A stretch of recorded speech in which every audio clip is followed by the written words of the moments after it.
You're listening to The People's Pitch, the official podcast of Minneapolis City Soccer Club, brought to you by footballstadiumprints.com. Let's start the show. And as I talked about just a couple minutes ago, as Joe Watt stands over this one, he appears to be the one taking the penalty here. This is a huge confidence booster if you're Duluth. Worst case scenario for City right here. And it stopped! Yes! And it stopped! Totally redeems himself. Matt Elder redeeming himself. Oliver with the right foot. The shot is goal! Oliver! Justin Oliver will break the scoreless tie. And it is 1-0 Minneapolis City. Is Hutton now on the offense with the left foot. Goal! And it is now 2-0 Minneapolis City. Good finish. Nick Hutton taking his quick victory lap. Hello, lovely listeners, and welcome to a Valentine's Day edition of the People's Pitch podcast, the official podcast of your Minneapolis City Soccer Club. I am your host, John, and with me, as always, is the lovable voice of Minneapolis City Game Day, the Nate Morales. Whether you're celebrating with a special someone, enjoying some self-love, or just here for the fun, we are thrilled to have you, and thank you for having us. Nate, do you have any plans? Well, first off, what's up, dude? Do you have any plans with the special ones in your life this weekend? Yeah, I'm going to snuggle up inside the Conway Dome, watch a couple ECNL matchups against teams visiting from Indiana. So that's my... Was that FC Pride? Those are my special plans. FC Pride and those guys can play. The other one. They're usually bottom two in their ECNL conference, so we'll see. But. Oh, the younger age groups are really, really good. Yeah. This 06, 07 family, is not we have a good. tradition where we go to Snuffy's and we get burgers and milkshakes every year. Oh, that's nice. nice. That's nice. Well, we've got an excellent and exciting lineup of topics for you today. First up, we'll dive into the big news hitting the airwaves about the USL creating a brand new Division I league, shaking up the soccer landscape in the U.S. Speaking of shakeups, we had some major adjustments to the Deep North Division, including a full-on name change as well. So we'll discuss that. And then it's new home kit time, baby. Yeah. And we will finally wrap up, excuse me, with player signings to get you pumped on who will be wearing those sexy new digs in 2025. All right, let's get this full plate. Let's start eating off of this full plate, John. Take a big old Valentine's Day bite off this. So this week, the USL has announced the launch of a new Division I league in the United States, aiming to compete directly with the big guys, Major League Soccer, the Goliath, I guess you could say. Mm-hmm. This new league is set to begin in 2026 and will feature between 12 and 14 teams in its first season. And this move is seen, I think, significantly as a step in expanding the landscape of U.S. soccer. I mean, like, full on, full stop. That's kind of where it starts. Doing so, providing more opportunities for players, obviously coaches, and of course fans. But according to them, the league will also focus on community engagement and developing local talent with a strong emphasis on sustainability and innovation, which I have no idea what that last part means. But the developing of local talent, that seems like a direct shot across the bow to the MLS. Nate, this announcement comes freshly off the heels of the NASL getting worked over in court, losing their lawsuit versus the MLS. So the timing seems right to kind of go after maybe a slightly wounded top dog. Yeah, I think the USL is counting on. I mean, first of all, I think it's like a lot of it's all wishful thinking because I think you can just see like in your life every day now what it means to go up against rich people and how that works. So I think the USL is counting on an increased level of interest and passion, like among smaller market owners and fans, to get this league off the ground. Like, even though it didn't work out for the NASL, it's not looking good for the NISA, and not to mention that like the NPSL is a dead league walking. When you look around the country, there's just like so many owners hoping to bring the highest level of soccer possible to their communities. You just look at like what Sonny and his partners have done with the League for Clubs. The sheer number of teams that they've managed to get signed up it's crazy. And that means that there are owners looking for an alternative to the existing soccer landscape, right? And when you look at the leagues that are successful, and mostly it's the USL's 3 leagues so far, right? It really comes down to organization and execution at the league office level. So those two things I think are a good sign for this just announced USL Division 1. I think it's just my hope that they're like the USL's proven track record organizationally and competitively can attract owners and spur investment in like smaller market teams, right? Whether you're talking about Colorado Springs or Albuquerque or Sacramento or wherever, wherever you are. Yep. Wherever you are. I think that'd be great. And I think they're going to hang their hats on the staples that have kind of grown with like strong fan bases at the lower level. Look at like Detroit, Oakland Roots. Yeah. Like those organizations, they do it right, but they also have the engagement from fans, which you can tell coming out of their mission statement that they were speaking directly to, like, we basically want to reprint what Detroit and Oakland are doing. And then all those other ones. Like I went to FC Tucson game 2 years ago, and it was incredible, like what they could do. And I think that there's a lot of things that make this right, in my opinion, because we've seen the track record of USL as an organization to be very organized and very well put together, as opposed to some of the other leagues that we've been part of. There are some pretty interesting details that came out that you need to read between the lines a little bit, but we got you folks. So first and foremost, league structure.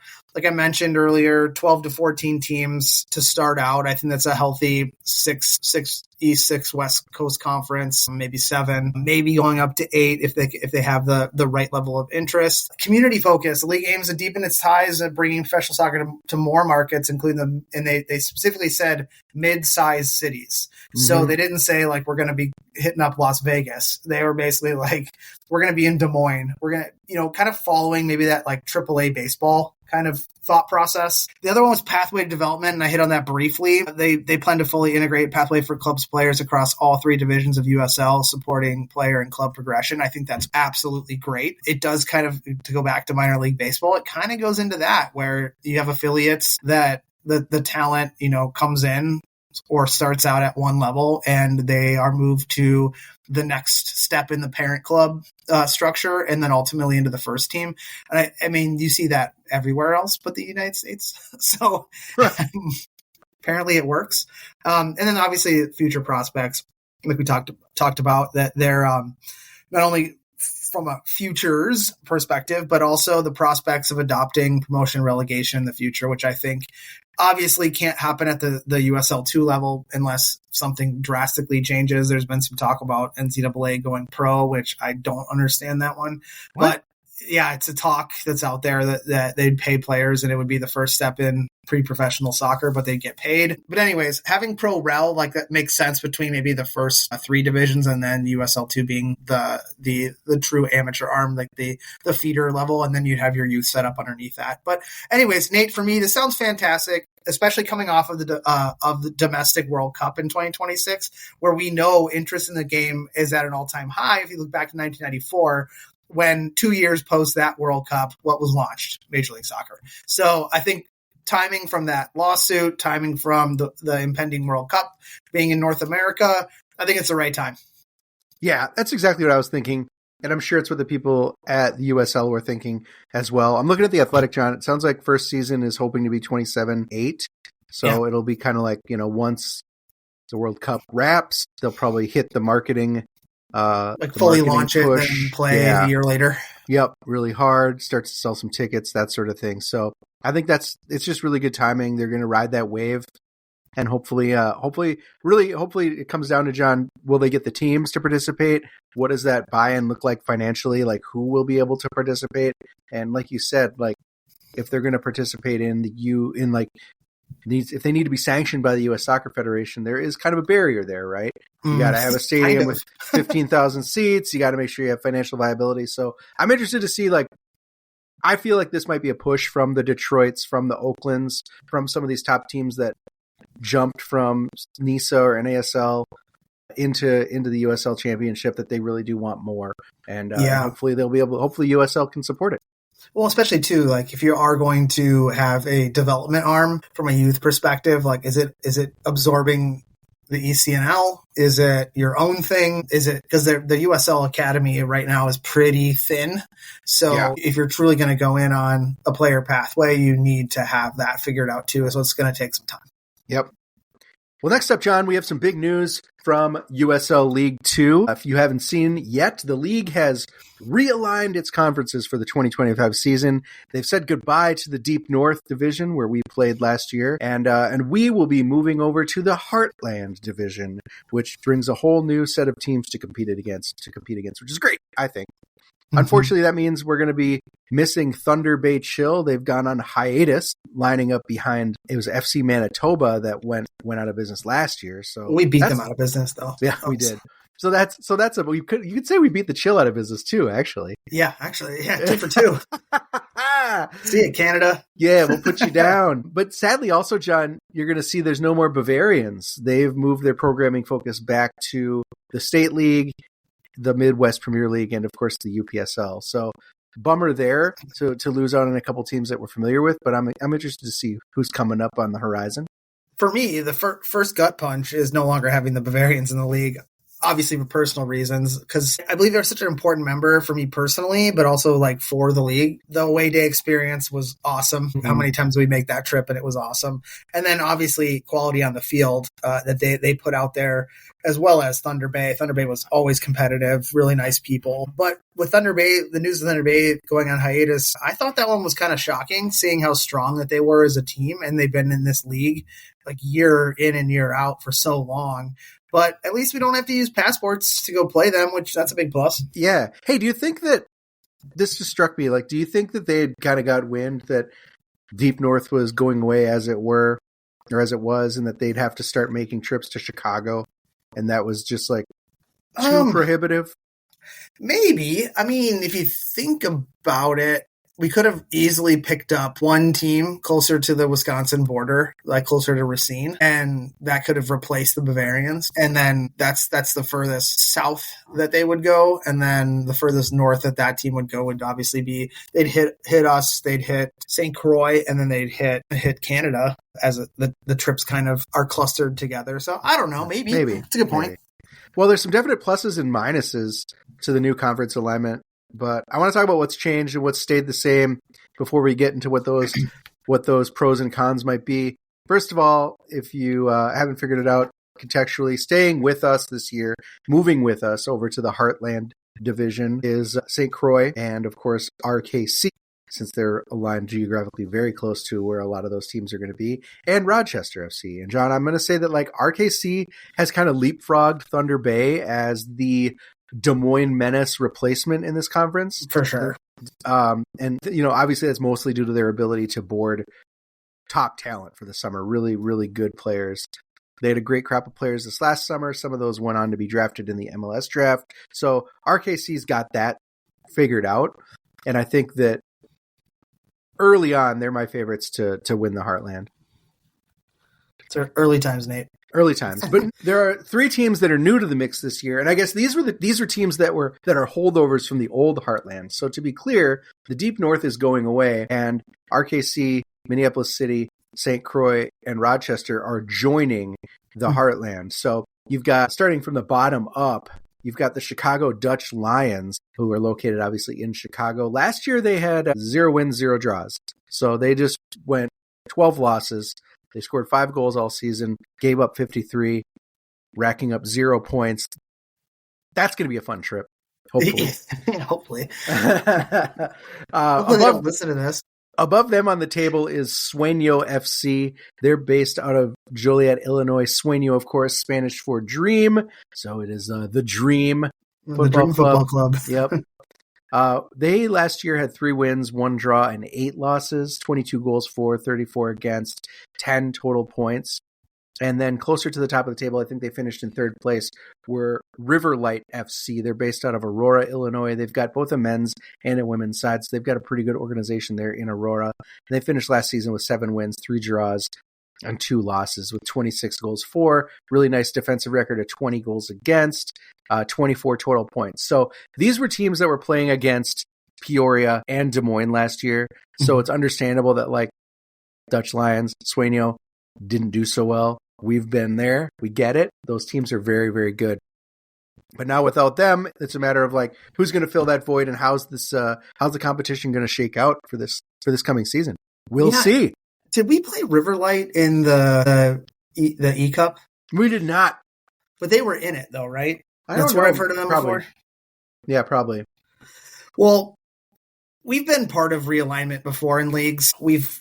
Every league we played in since 2016 when we started was basically a realignment every year. So It's not new to us, but it does bring us a chance to kind of have that clean slate, in my opinion, seeing some of the strongest teams in our conference leave. And we'll be flying into the land of Lincoln for the first time in our history. So that's a thing. Yeah. Oh, remember we went to Aurora, John. We've been to Aurora. Yeah. For a U.S. Open from a Cup league game. perspective. That was Open Cup, and that was an awesome trip.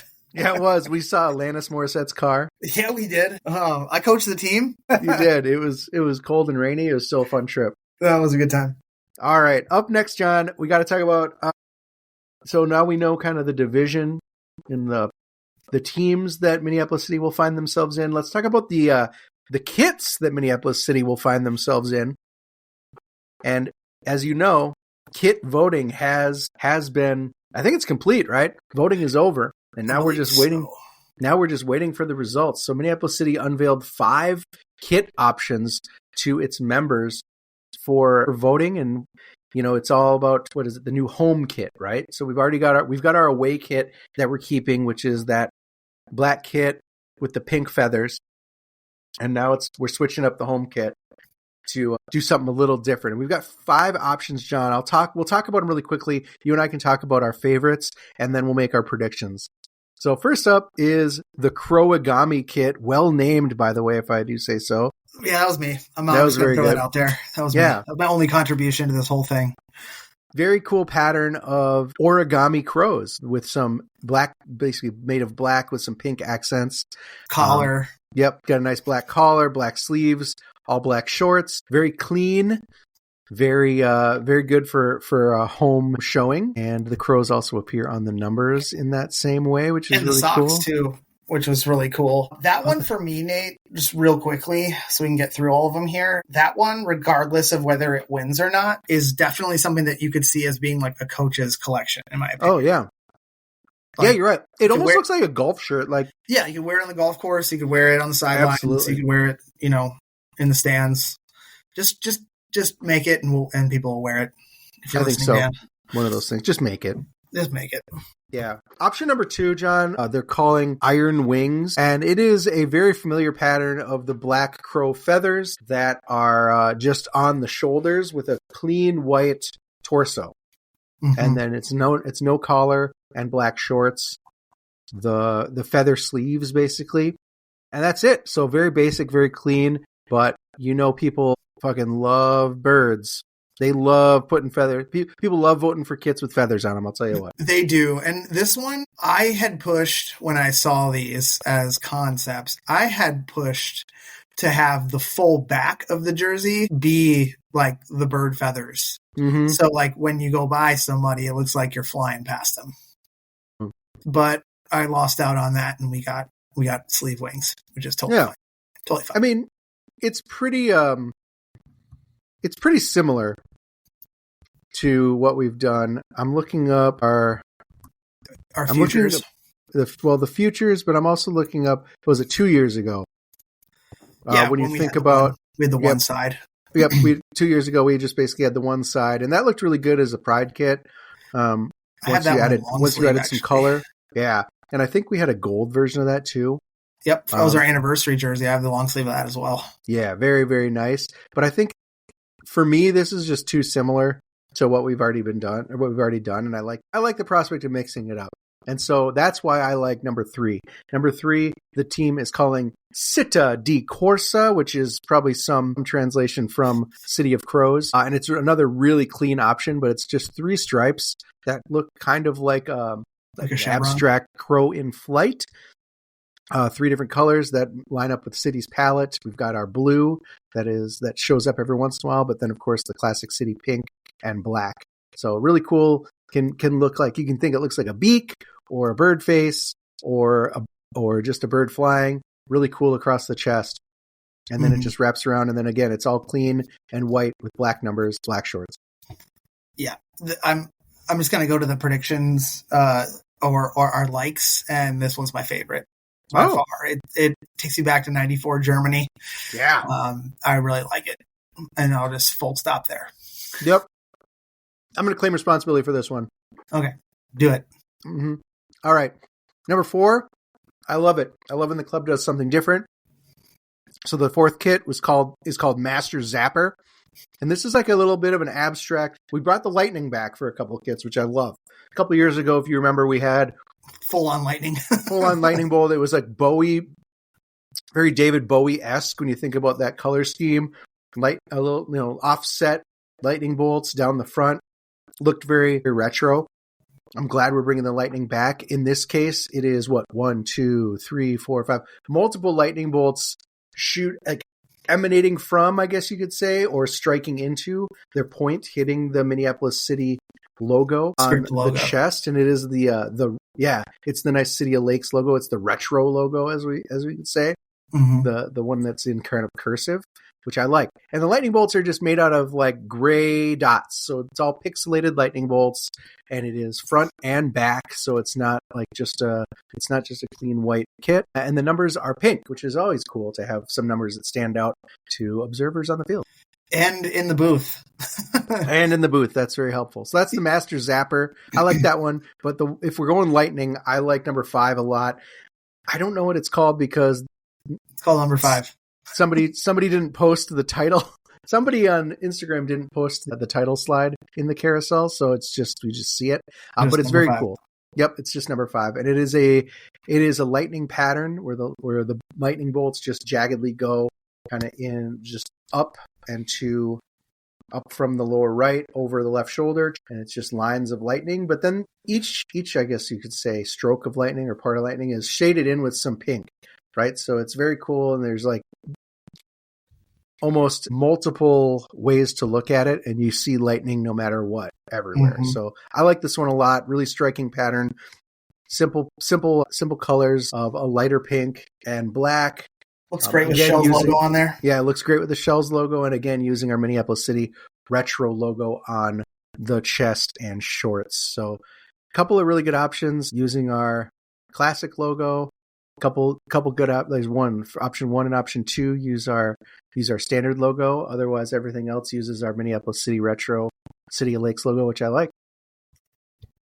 All right. So, what's your number 1? I mean, I voted for number 3. I think number 3 is great. I love when Minneapolis City designs a kit that injects a little bit of extra color into the palette, right? I'm thinking about that Bowie kit from a couple of years ago, but I'm also thinking about some of those options that we've had in years past, the Lakers knockoff, that sort of thing. So that's my favorite, the City de Corso.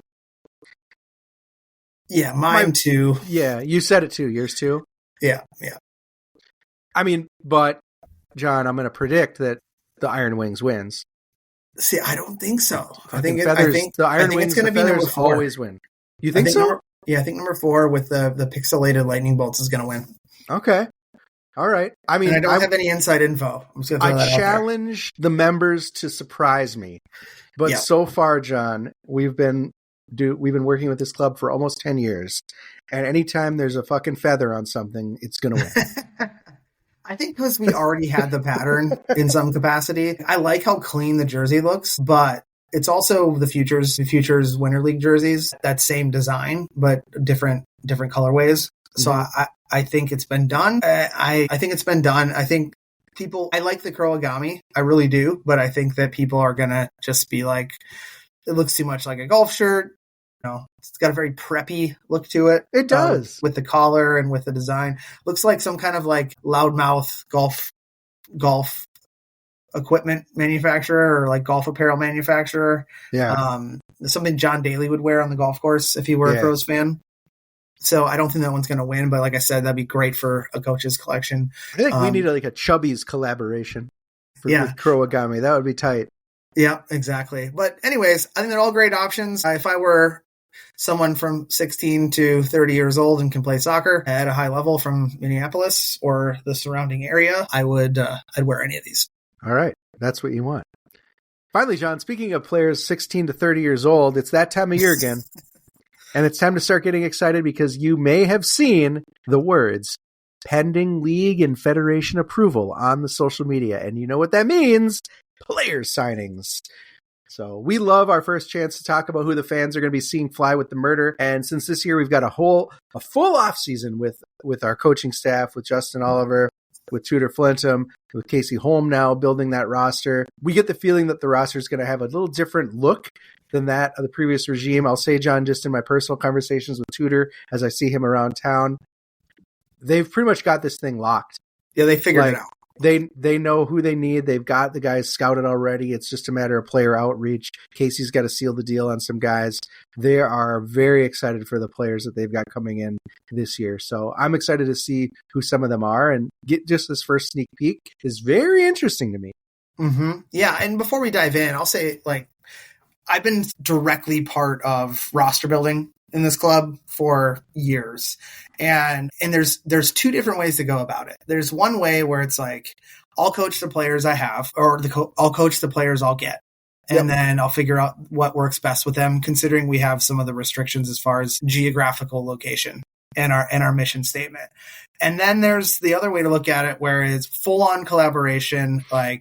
This is the style I'm going to play. This is the profile of the player I want for each different facet of the system. We didn't necessarily have option 2 with our previous coach. It was more of, give me the players, I'll figure it out. And historically, it was the collaborative effort. I would sit down with Adam or Matt and say, who do you want back from last year? What do you want to do this year? What are you looking for that we don't have? Let me go try to find it. And I think that's what happened. I know that's what happened with not only just the close personal relationship with Justin and Casey coming on board, but also the relationship with Tudor and Justin saying, we know these players because we're either recruiting them out of high school, or we know that we were never going to get them because they are just that good. Yep. And they have moved on to a different level than we're coaching. So it's such a benefit with having our coaching staff not only be part of the city sphere, whether it's Justin playing or Tudor constantly sending players to us, or Casey coming on board and having to go against us from a recruiting perspective. I think that every rock was uncovered, and everyone's going to really, really like what they're going to see on the field this year. Yeah, I hope so. Let's talk about who they're going to see on the field. We'll start with the goalkeeper, John. And we usually, I'm going to say, overfill our goalkeeper corner because you just never know. But also because it's an important position to develop because there's just so few quality goalkeepers. So you want to gobble them all up and make sure that you're working with them. Yeah, so guys that stop shots and guys that put balls in the back of the net are kind of hard to find. Yeah. So our first guy is definitely a guy that stops shots. It is goalkeeper Nolan Meyer. What's up with Nolan? So Nolan hails from Andover, Minnesota. He was first-team All-State in high school in 2022. He played for Minnesota Thunder Academy and is currently a redshirt sophomore at UW-Milwaukee, my alma mater. Go Panthers. He's big, he's agile. He played 2 games in his first full college season with the Panthers. He was kind of stuck behind, as a redshirt freshman, was stuck behind a senior. But one of those included a start. In 2 games, he faced a staggering 24 shots. It's a lot of shots. He had 8 saves and gave up 2.7 goals against. He played with St. Croix last year, and he featured in all 12 games for the Legends, had 4 clean sheets, gave up 18 goals, and had 45 saves last summer. Yeah, this opens with a cutthroat move by Casey Holm, snagging this guy for our goalkeeper corner. It's just nasty, man. But I'm going to say, I remember Nolan single-handedly keeping the Legends in a few games last year. Mm-hmm. But as you can see from his stats, he did give up 18 goals across the 8 games where he didn't keep a clean sheet. So not a great average. We're going to hope to develop him a bit more this summer and definitely hope that he'll compete for some minutes. Yeah, and I think that those statistics are a little skewed. There was a lot of injury across the back line for the Legends last year that we know of, but also the fact that Nolan was actually in kind of the discussion during the winter last year and kind of making the decision which club he was going to play for, and really went to where he would get the most minutes, which obviously we had Sessler and we had Evan. So logically, there's only one goalkeeper that gets really the lion's share of minutes in leagues like ours. I think he made the right move personally for him, and I think it was definitely a learning curve for him moving out of youth soccer. And I think that year of facing a lot and maybe seeing a lot go past him really helped him kind of obviously get ready for college to try to compete for the number 1. But when he comes back, I think he's going to be a different goalkeeper. Yeah, That's good. I'm excited to see that if he's developed and how he develops with us. Yeah, absolutely. Up next, John, is wingback Ondieki Mina. All right. So, what's up with Ondieki? He comes from Kensington, California, played club for Mavericks Soccer Club as a youth product. He is going into his senior year at McAllister. He is a tall, and I'll call it silky touchline player. Woo. He moved from central midfield at McAllister to wingback in 2024, and that, I think, unlocked his strengths, both sides of the ball. He collected 3 goals and 4 assists from out wide. He started 15 to 16 games the year prior playing centrally. He didn't play a lot. And all 4 of his goals, Nate, for the Scots this year, all 4 of his assists, came as the eventual game winner. Wow. So I think that maybe from a physicality perspective, the middle was a little too much for him at the higher level, and allowing him to have more space to roam and being how big and fast he is.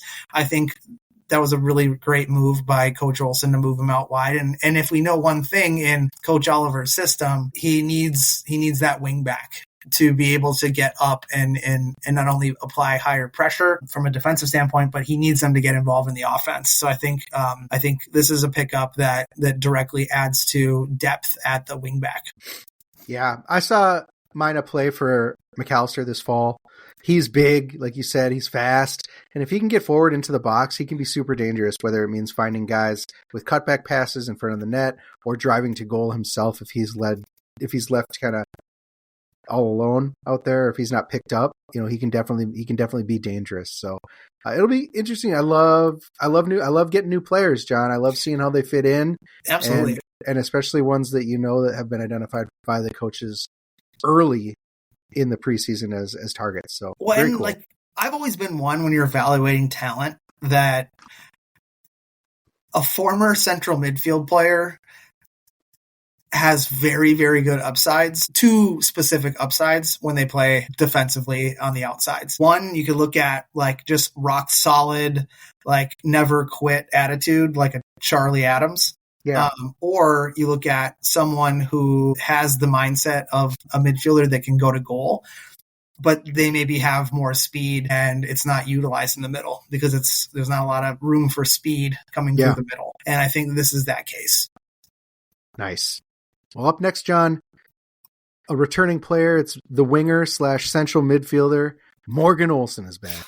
So Morgan Olsen, if you don't remember, New Hope native, played club for Minnesota United FC. He's going into his redshirt sophomore year at the University of Portland. He did not see much action in his first full year on the roster for the Pilots, only playing in 2 games with 1 start. Morgan's a technically talented player. He's in his second year with the Crows, and it took him a bit to get going in 2024. And I think he was just kind of not the player that the previous regime really valued. But once Coach Oliver came in, figured it out, he deployed him out wide from an attacking perspective, and that totally unlocked his talents. He was consistently a threat 1v1, tireless work ethic to track back defensively. And I thought that he was absolutely a standout performer for the Crows last year in the second half of the season before having to depart early mid-July to go back to school. So I'm really excited to have Morgan back in.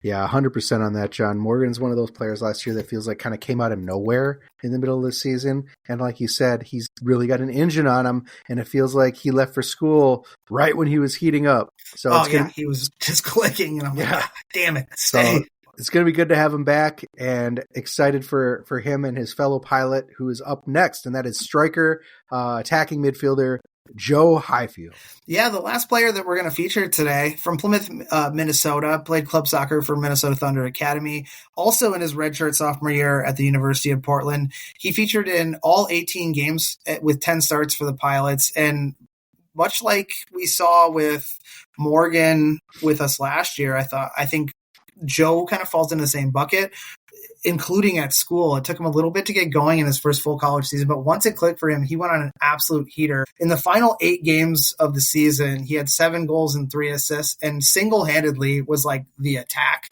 for the Pilots and moved them out of 8th place into a seeded place 4th in the conference tournament, up from 8th place in those final 8 games. He's at 6'4". He's an absolute unit in the attack with his size, but he also possesses very solid, in my opinion, tight space technical skills, so kind of being able to be quick with his feet to get out of trouble when it gets crowded up top. And I think both of those translate to being an extremely hard player to account for defensively. Like with his size, you don't know if they're going to go in the air and try to nick one off the header, or if the ball's at his foot, if he can use his creativity and his technical skills to go by defenders to get his shots off. I think it's just a lot for defenses to account for. And like I mentioned, much like his college teammate Morgan, last season with the Crows took a lot of time for him to get going. But same with Morgan, it clicked and he started to show real promise. And I think that year 2 is going to be a situation where he's more of a go-to attacking option for Coach Oliver's front line. I hope so, John. I remember early at the Bavarians, you and I were watching. We were looking at each other like, man, he is lost. Like, what is he doing? He is lost out there. He doesn't know how to affect the game. And it was a bummer. With consistent coaching as the season went on and consistent minutes, Joe is another guy just like Morgan, turned it on, and it really helped him in his college season. Like, dude, another guy who left and we were like, what? Now he's scoring goals and now he's got to go back to school? Yeah, I know. Come on. Both of the pilots, if they can hit the ground running, I think are going to go a long way to giving us a strong start in May. So excited for these guys and excited to cover more signings in the weeks to come. Yeah, I think the last thing about both Joe and Morgan is if you look at how strong the USL2 footprint is in the Northwest, there were options for both these players to maybe stay closer to school, but that's just kind of the city draw, right? We've seen it year in and year out where we get a player for maybe 1 to 2 seasons and then, we're like, just hang in there, come back, see your family, live the lake life. Yep. Get better and the antithesis of that is stay closer to school, be closer to your coaches, maybe play with some teammates, but having the ability to go home and be with a teammate, I think is what is a good draw for these players. But just really happy that they came back and that this hopefully isn't their last year with us. For sure. Well, that's going to do it for this week's show, John. We have to give a shout to our show sponsor, footballstadiumprints.com. Our friends at footballstadiumprints.com are always working on brand new features of their soccer-focused t-shirt designs, soccer-focused prints, and more. He's got prints available for all sorts of stadiums from all sorts of different leagues across the world, whether that's in Scotland, England, here in the States. I'm sure there's some stadiums in Canada, France, Germany, South America. Anything pitch that means a lot to you for one reason or another, he has a really well done print of it. And don't forget, you can use the code CROWS10 for 10% off everything you purchase. I've got the print of the Nelly right behind me in my office all the time. I'm actually wearing the t-shirt right now. Oh, all right. And remember, all U.S. orders ship right from these United States, so there are no international shipping charges to be had. As a reminder, Minneapolis City is a 501c3, so you can feel good that your membership doubles as a charitable donation to a club that does good. Memberships for the 2025 season are definitely now available. You can get in and you would be able to get a vote on big off-season decisions, but I think the vote for things like kit design is over. Voting for scarves are over, but there is still more to be decided and definitely more Minneapolis City action to get in on as a member. So don't miss that opportunity to help drive the club forward.